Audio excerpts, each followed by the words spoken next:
Congress party senior నేత హర్కార వేణుగోపాల్ని ఇవాళ రాష్ట్ర ప్రభుత్వం సలహాదారుడిగా నియమించినటువంటి నేపథ్యం కనపడుతుంది. ప్రస్తుతం మనతో పాటు నూతనంగా నియమించినటువంటి ప్రభుత్వ సలహాదారు హర్కార వేణుగోపాల్ గారు ఉన్నారు. సార్, ఏంటి సుదీర్ఘమైనటువంటి రాజకీయంలో ఉన్నారు మీరు, కాంగ్రెస్ పార్టీ నుంచి కూడా అనేక ఇవి కూడా చూస్తుంటారు. ఇవాళ మీకు ప్రభుత్వం వచ్చిన తర్వాత ఈ పదవి రావడం పట్ల ఎలా చూస్తారు?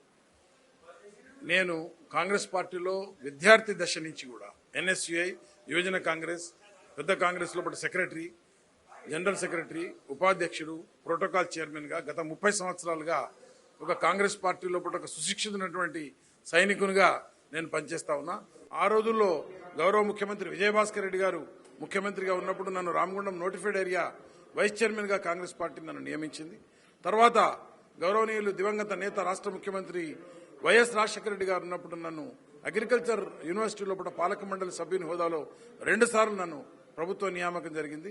3వసారి గౌరవనీయులు రేవంత్ రెడ్డి గారు ముఖ్యమంత్రి గారి యొక్క నేతృత్వం లోపల అఖిల భారత కాంగ్రెస్ కమిటీ యొక్క ప్రత్యేకమైనటువంటి సూచన మేరకు మరియు ప్రత్యేకంగా కేబినెట్, రాష్ట్ర కేబినెట్ మరియు మా గౌరవ ముఖ్యమంత్రి, మా నాయకుడైనటువంటి రేవంత్ రెడ్డి గారి యొక్క ఆలోచనతోటి, వారి యొక్క ఆలోచన విధానంతో ఈరోజు సమర్థతకు, ఒక నిజమైనటువంటి కార్యకర్తకు కాంగ్రెస్ పార్టీ న్యాయం చేస్తుంది అనేటువంటి మాట ఆ రోజు ఏదైతే రేవంత్ రెడ్డి గారు అనేక సభల లోపల చెప్పడం జరిగిందో, అదేవిధంగా వారు చెప్పిన విధంగా ప్రభుత్వం వచ్చినటువంటి 45-50 రోజుల లోపలనే ఒక మంచి క్రమశిక్షణ గలటువంటి నాయకులందరినీ కూడా తీసుకుని వస్తున్నారు. ఇంకా సమర్థత ఉన్నటువంటి నాయకులు చాలా మంది ఉన్నారు. వారందరికీ కూడా వారి వారి హోదాలను బట్టి మా నాయకుడైనటువంటి ముఖ్యమంత్రి రేవంత్ రెడ్డి గారు, అఖిల భారత కాంగ్రెస్ కమిటీ నాయకత్వం తప్పకుండా ఇది ఒక మన కాంగ్రెస్ పార్టీ కార్యకర్తలకు, నాయకులకు ఇది ఒక సిగ్నల్. ఇది రేపటి రోజు నిజమైనటువంటి కార్యకర్తకు సమానమైనటువంటి గౌరవం దక్కుతుంది అనేటువంటి దానికి నిదర్శనం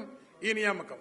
వేరే ఎవరైనా విమర్శించినా, ఎవరైనా వేరే పార్టీ వాళ్ళు ఎవరైనా విమర్శించినా అది వాళ్ళ విజ్ఞతగా వదిలేస్తా ఉన్నాం.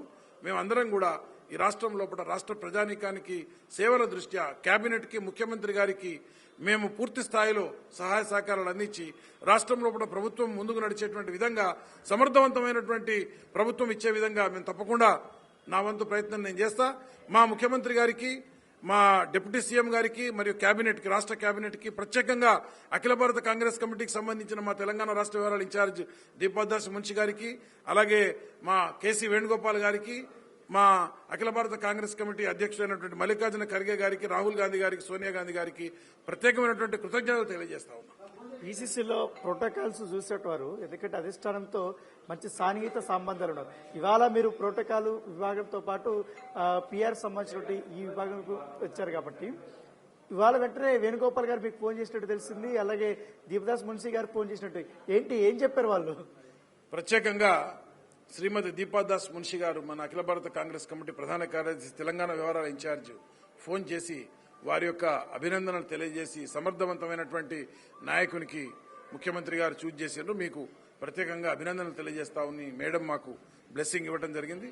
ప్రత్యేకంగా అఖిల భారత కాంగ్రెస్ కమిటీ సంస్థాగత వ్యవహారాల ఇన్ఛార్జ్ అయినటువంటి కేసీ వేణుగోపాల్ గారు, వేణుగోపాల్ నీకు బ్లెస్సింగ్స్ ఇస్తా ఉన్నాం, నువ్వు బ్రహ్మాండంగా పనిచేస్తా ఉన్నావు, ఖచ్చితంగా నీకు రాబోయే కాలంలో కూడా నువ్వు బ్రహ్మాండంగా ఇంకా పనిచేయాలని నీకు ప్రభుత్వం లోపల ఈ నియామకం చేయడం జరిగింది. ముఖ్యమంత్రి గారికి నీ మీద ప్రత్యేకమైనటువంటి శ్రద్ధ ఉంది. అఖిల భారత కాంగ్రెస్ సంబంధించినటువంటి అందరి నాయకులకు నీ మీద విశ్వాసం ఉంది. నువ్వు సమర్థవంతమైనటువంటి నాయకుని అనేటువంటిది నన్ను కేసీ వేణుగోపాల్ గారు, దీపదాస్ మున్షి గారు ఇద్దరు అభినందించినందుకు వారికి శిరస్సు వంచి నేను ప్రణామం చేస్తా ఉన్నా. ధన్యవాదాలు. సార్, ముఖ్యంగా వేణుగోపాల్ గారు చెప్పండి, మామూలుగా అయితే ఎవరైనా సలహాదారులుగా నియమించినప్పుడు ఐఏఎస్ ఆఫీసర్ని, రిటైర్డ్ సంబంధించిన ఐపీఎస్ ఆఫీసర్ని నియమించుకున్నాం గత బీఆర్ఎస్ ప్రభుత్వంలో. ఇప్పుడు మాత్రం ముఖ్యమంత్రి వారికి కావాల్సిన వారిని సలహాదారులుగా ఎన్నుకున్నారనేది కూడా బీఆర్ఎస్ కామెంట్ చేస్తున్నారు. ఈ కామెంట్స్ ని మీరు ఎలా చూస్తారండి? ఇది ఏదైనా ముఖ్యమంత్రి గారు మరియు కేబినెట్ యొక్క విచక్షణ. దీన్ని ఎవరిని ప్రశ్నించేటువంటి అధికారం దీనికి లేదు.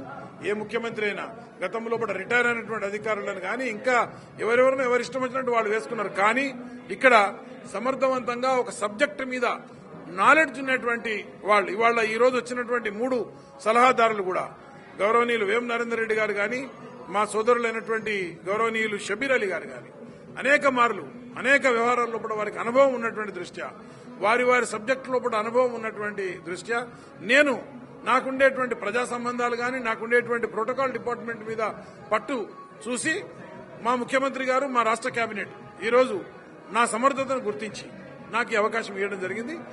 వాళ్ళెవ్వరు ఏమైనా ఎవరు ఏ విధమైనటువంటి విమర్శలు చేసినా ఆ విమర్శలకు నేను ఎవరం కూడా మేము స్పందించడానికి సిద్ధంగా లేము.